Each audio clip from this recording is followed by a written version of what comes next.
John, let me pray for you. And then I'll hand over. Yeah, so Father God, thank you for this man of such integrity, such heart, who cares so deeply about people's journeys, about their discipleship, about the way that they engage with their identity in you, Jesus. I just pray that the words that he brings to us now will challenge us, they'll encourage us, and that, we will go from here, willing to pursue you with all of our lives, God. Amen. Amen. Diolch, Alan. Wel, bore da pawb. John a dwy. Taid o Joseph, Rhys, Caleb, Elin, Ffowndri. Have I missed any out? Oh, Ffion. A Ffion hefyd. Oh my goodness. I remember the days when I used to be called the son of. And then I was the husband of.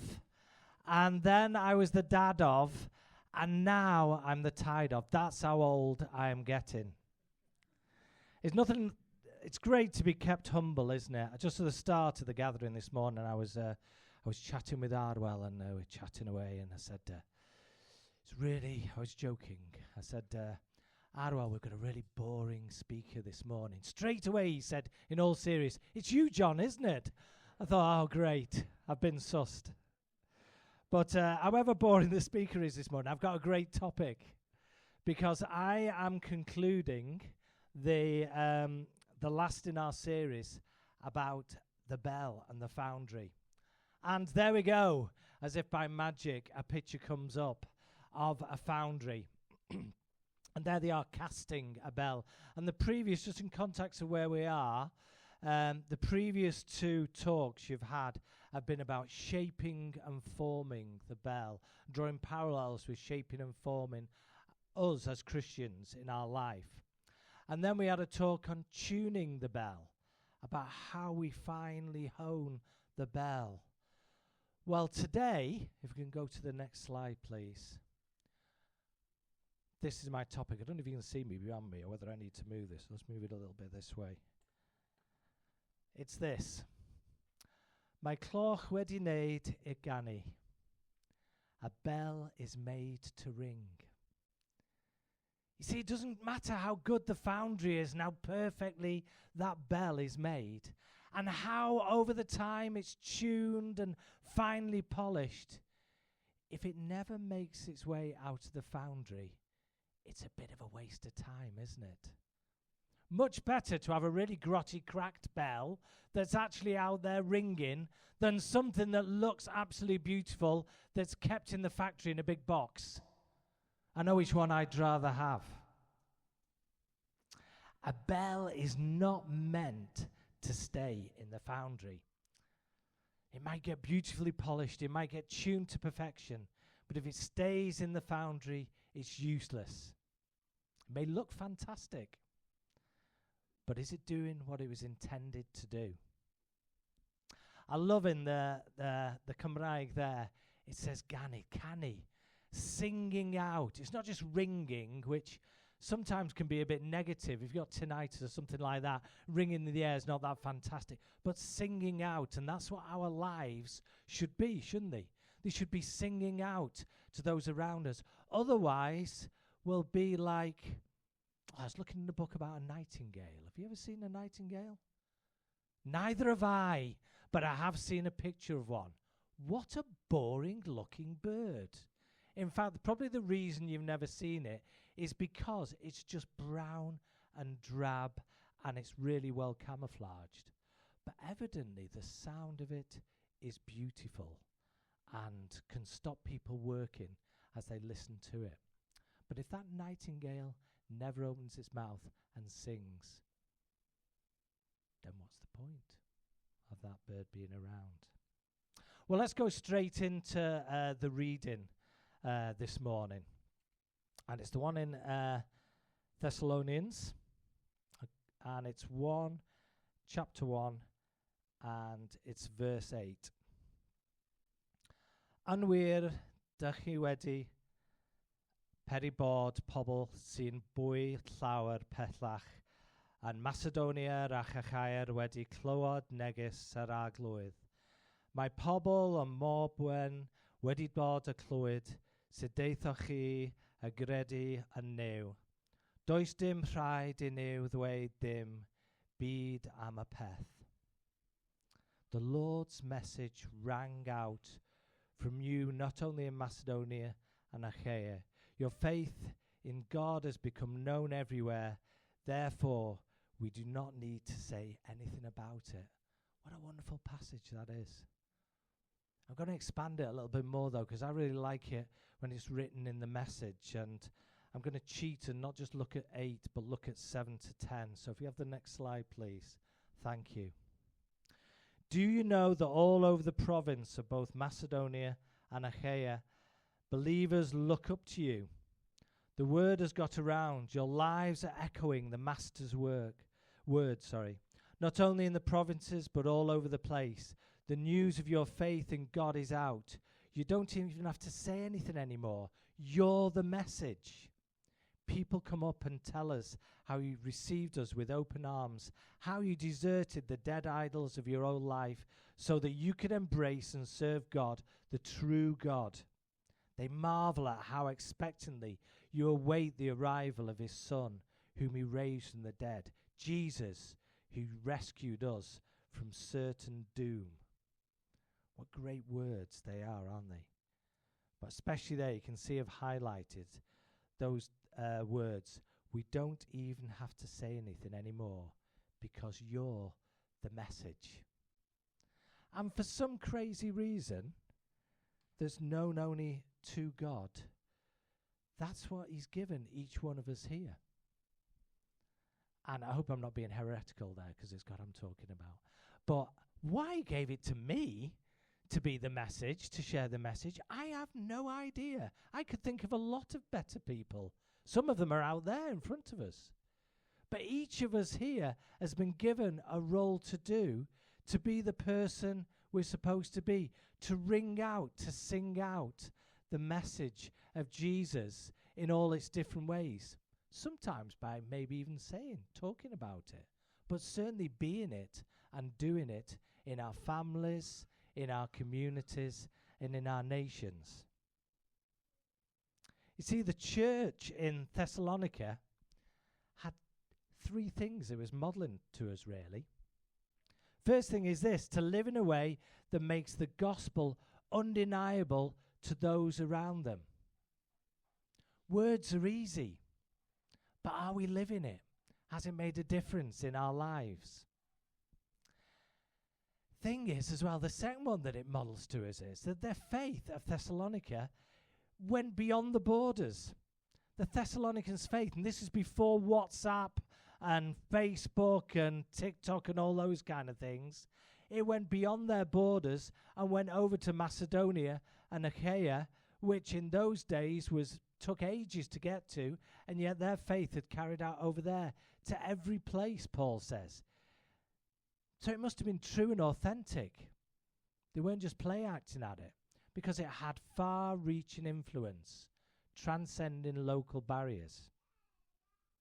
And it had as well, their faith, a witness of a changed life, so transformed that they became a testimony to the power of God and what he could do in individuals and in that community of Thessaloniki.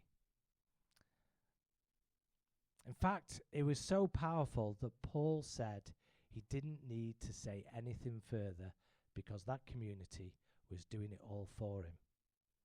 What a fantastic testimony. Wouldn't it be great if people were writing that about me and you and us as a community?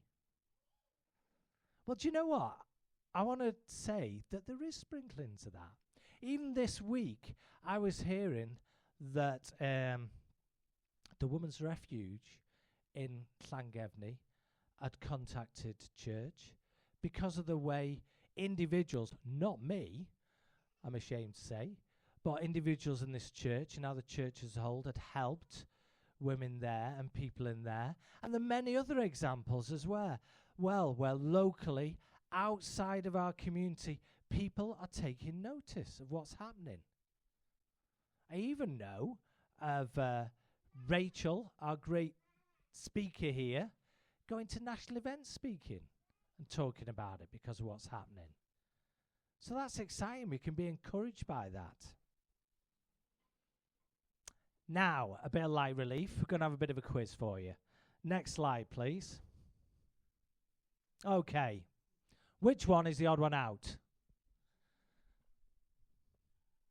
There's more than one answer, by the way. Anybody going to have a go? Oh, you're so shy. Oh, that one there. This one here. This one here. No, that's not it. I'll tell you in a minute. I'm not going to give it away, Kate. Come on. Goodness sake. Who said that? Oh, you said the clock tower. Do you know what? I'm going to give you that. That's pretty good. You see the clock tower there. What is that clock tower? Wrong. It's not. Well done, Barry. It's actually called the Westminster Clock Tower that houses Big Ben. You see, all the rest of those photos are called Big Ben. That's Big Ben the dog, okay? That's Big Ben the horse. That's Big Ben, because I named him it. It's amazing what a Google search does. And Big Ben the bull. This guy's a Marvel character, which I'd never heard of, called Big Ben. Yeah. Who knew? And this grotty thing up here is Big Ben. Okay? So there we go, Big Ben there for us. And who knew, because I'm sure many of us here, as soon as you see that on, used to be on the 10 o'clock news or whatever it was, that tower, and everyone thinks of that as being Big Ben, but it's not actually Big Ben. Big Ben is the bell in there that rings out all the time.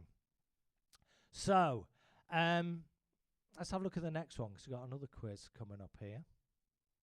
Okay, here's another quiz for us. All three of these are bells. I'll give you that as a clue, all right? Which one is the most useless there?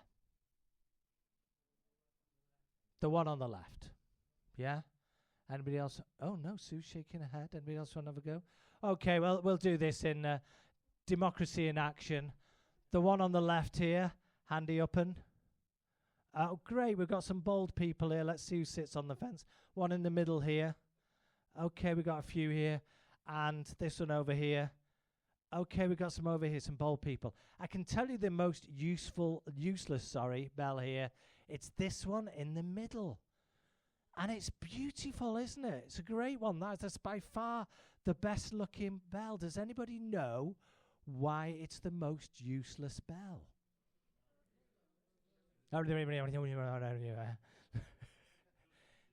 It's got no, and I hope they get this right. Is there any bell experts in here?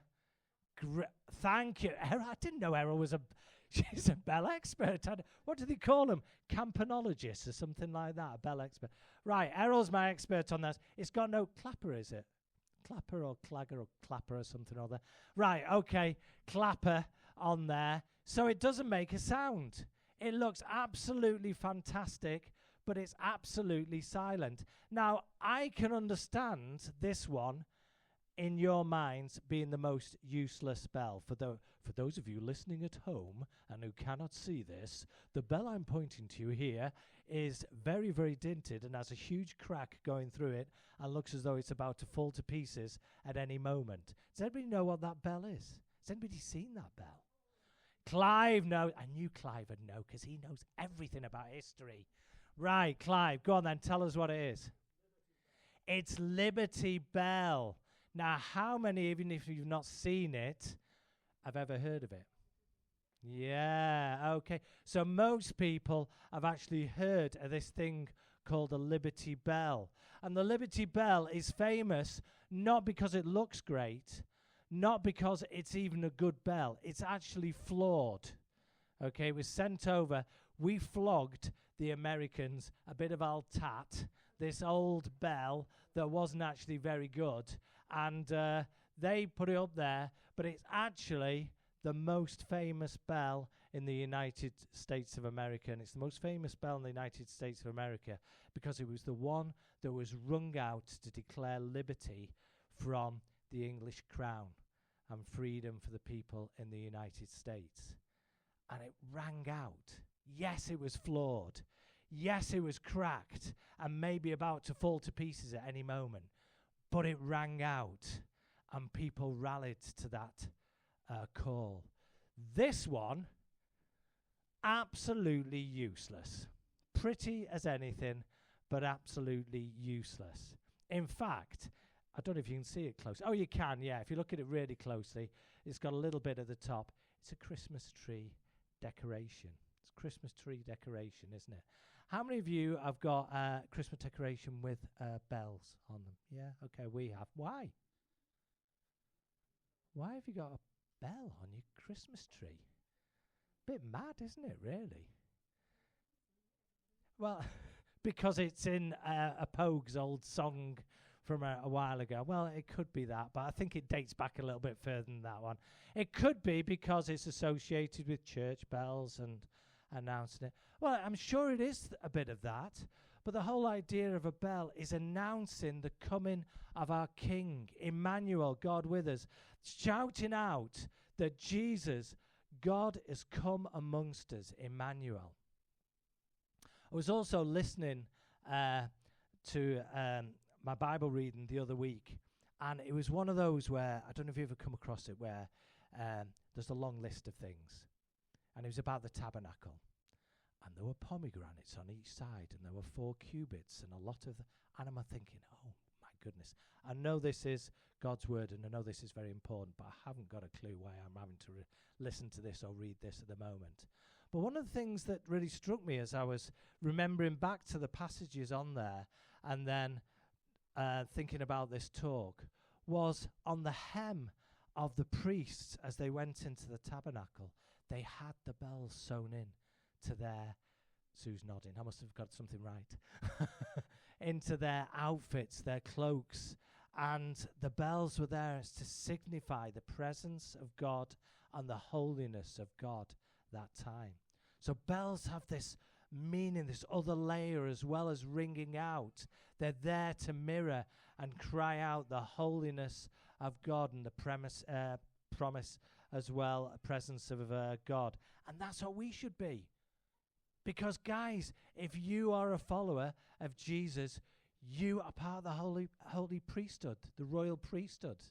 Each of you sat here. Many of you feeling pretty useless and inadequate. Or is that just me? But each of us here are part of the royal priesthood. And each of us here has a role to play. So one of the great things about a bell is that, and again, I'm no expert on this. Errol will tell you later because she's my bell expert. But a bell just has one note. There's no, oh, here we go. I've got a keyboard here. I can't play it, so I'm not even going to think about it. And lots of people saying, thank goodness for the front here that I'm not doing that.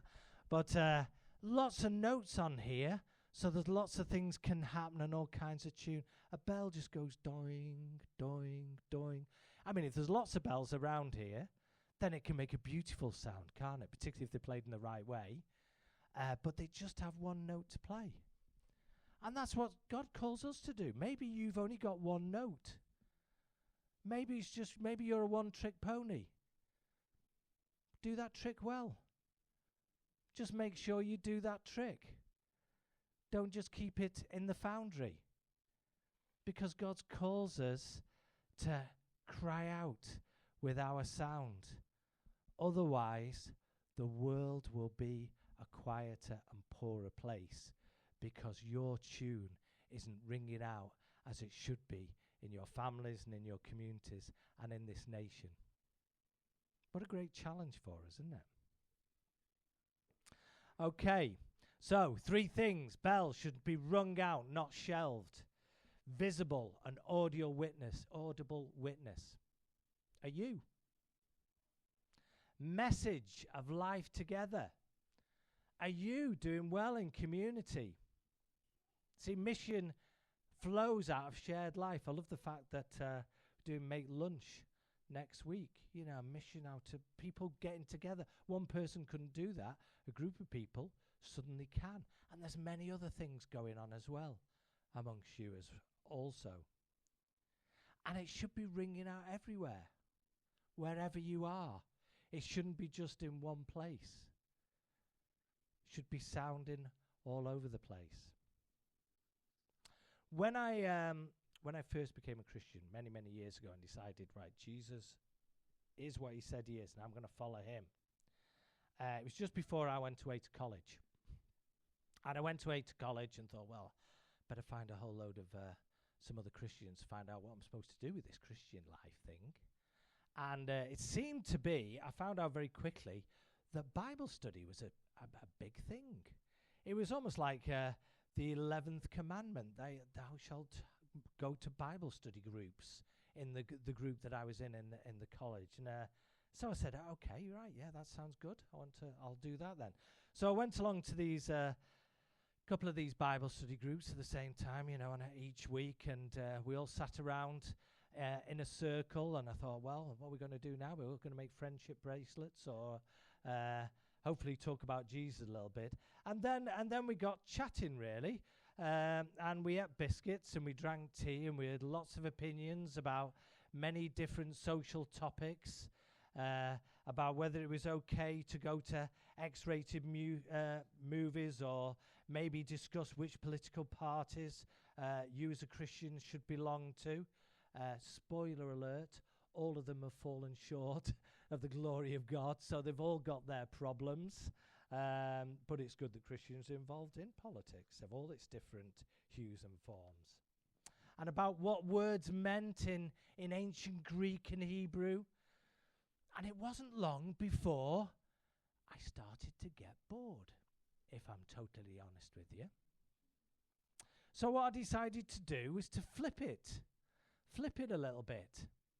Instead of going to a Bible study group, I was going to go to a Bible doing group instead.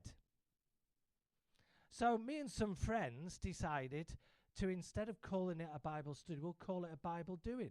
We read through what Jesus said and then schemed ways to actually go out and do some of those things. Gosh, that sounds a bit strange, doesn't it? But think about it. Jesus never said, come and study me. It's great to do that. I'm not decrying it. He just didn't say it, that's all. Instead, he said, follow me. Jesus invited us to find people who don't have food and to get them something to eat. He said, go and hang around with people who maybe haven't got anybody to hang around with. Maybe even those who are in prison. He said, if you know somebody who doesn't have a place to stay, then maybe help them find somewhere warm, or introduce them to people who can maybe help them out with somewhere to stay. He was all about things about widows and orphans, and not particularly about being informed about them, but actually doing something about him. See, following Jesus is way more exciting than just studying him. Do we need to know the scriptures? Yeah, you bet we do. But it's no good just knowing them. We need to do them as well. We need to ring out, don't we? We're called to ring out, to be salt and light in our communities. You see, our faith can start to get confusing and a bit boring if we only exercise it by debating about it. Faith is a doing word. If we got the next slide up, please. I think this is a great quote for me. One of my heroes is a guy called Bob Goff. He's a bit of a nutter because he's all about this, about trying to just be a follower of Jesus. And he says this, I used to think being a believer was enough, but now I know Jesus wants to participate no matter what condition we're in. Even if you feel like Liberty Bell, there's still a point of ringing out. I want to thank you for, many of you know that my mum went in with a brain bleed. She's 92 years old, and she's in the hospital as I speak at the moment. She's doing great, by the way, so thank you for your prayers with that. She is like Liberty Bell. She's 92. There's all bits fallen off her over the last 20 years. She had heart attack, strokes, the lot of it. And I go into the hospital the other day. I said, can you tell me where Maureen Sadler is? Oh, yes, I know where Maureen is. She's in ward number 2, bay number 2. She's in there. And then my mum's there. She's leading singing in there. I thought, what are you doing? And then she starts telling me off, saying, what are you doing here? I'm all right. And I think, wow, you're still there ringing out that bell. You're still there being that salt and light in that community. Doesn't mean she wasn't feeling a bit terrible because she's got a brain bleed, but she was trying to be salt and light where she was, even in a limited way, where she's confined to bed in a hospital, which I just thought was amazing. I love the fact that our mission statement here at Capel Galadi is Dilyn Iesu, Adelaide Cymuned, and Canu Mon. I should have asked you to say that. In fact, I'll ask you what it is in Saesneg, in English. What is our mission statement? Number 1. Well done, excellent. Following Jesus, if you didn't hear that. Building community. Loving Anglesey, isn't it? They're all doing words, aren't they?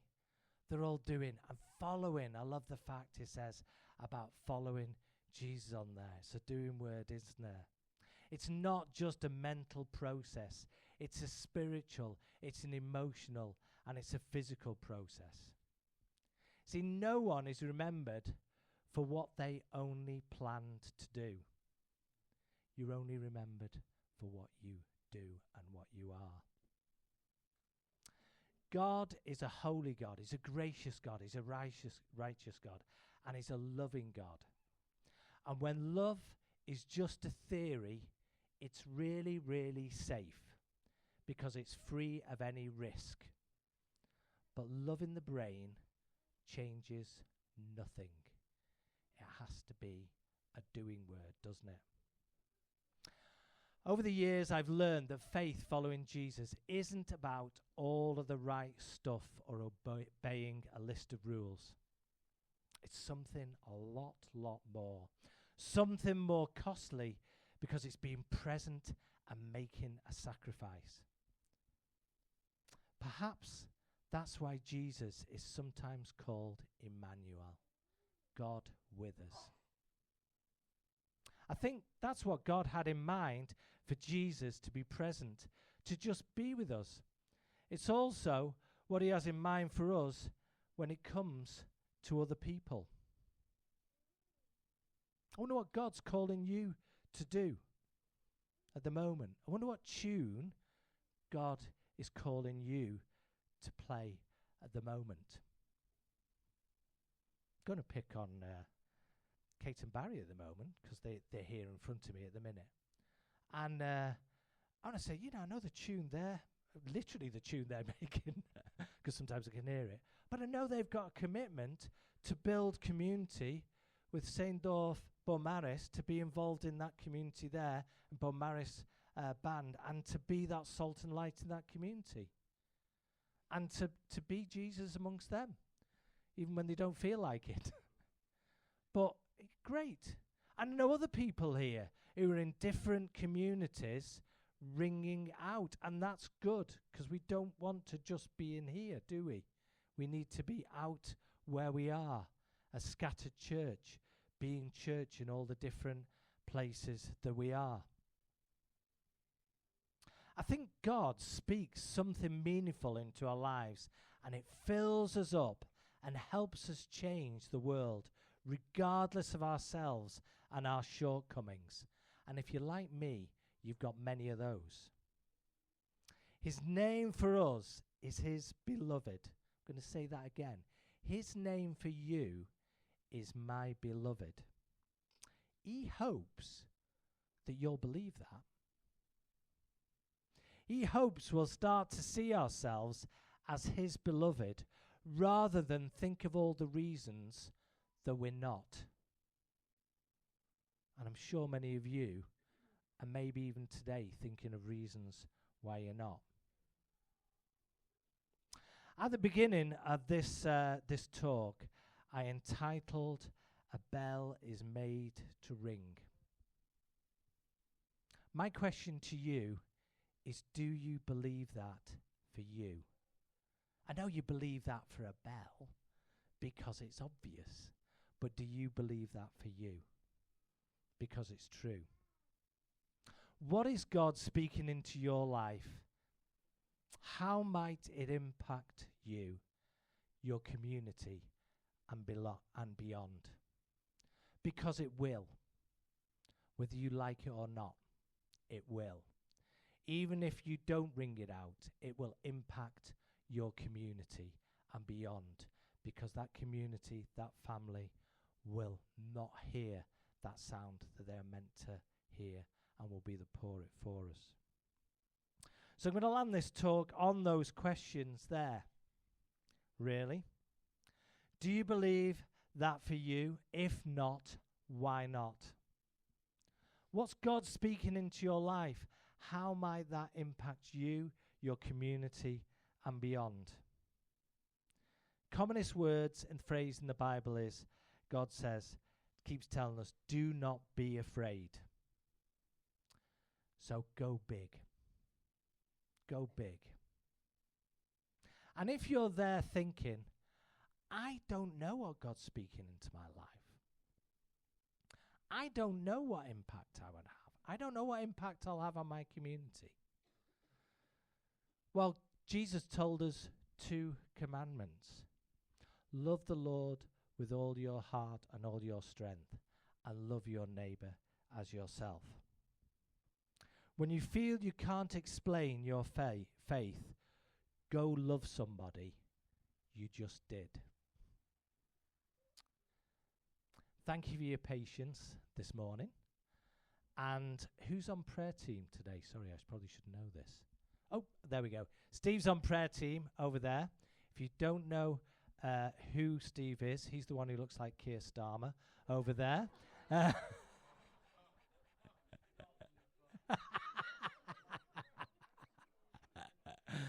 But if you, but please do this morning, if you are unsure on prayer about any of those questions or anything else for that matter, then please do speak to Steve or anybody else you know you're happy to speak and pray with. Thank you for your patience.